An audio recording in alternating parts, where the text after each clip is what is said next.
Okay, so let's solve a two-step equation involving fractions.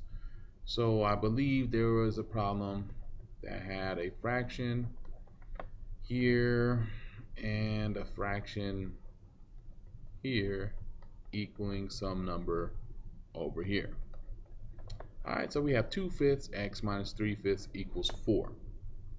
Okay, there's a couple ways we can do this, but this is not too bad because the fractions already have a common denominator. We still will use the same exact kind of steps that we did before, meaning we want to isolate our variable and we're going to use the inverse operation. So here I want to add 3/5 to both sides. Doesn't matter if it's a fraction, a whole number, or a decimal, the step is still the same. So I'm adding 3/5 to both sides because I want to cancel out this 3/5 on the left.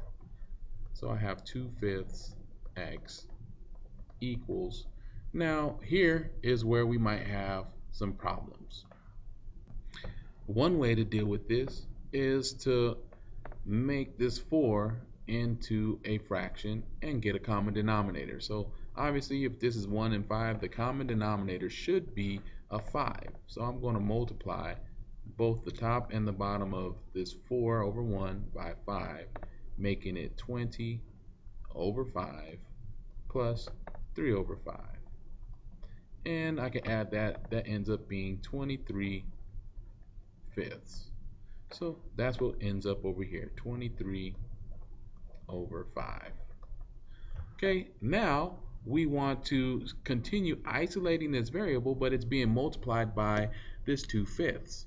So what do? Well, anytime there's a number being multiplied times the variable, to eliminate or cancel it, we do the opposite or inverse operation. So that is divide by what's being multiplied. So divide by 2/5. So over here, we are going to also divide by 2/5.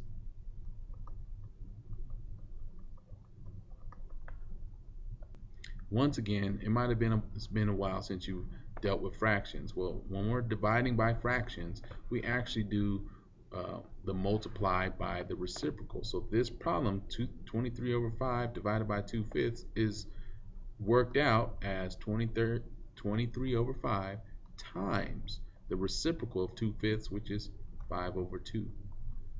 And then you go ahead and do your multiplication. You can multiply straight across and simplify, or you can cross cancel and then multiply straight across.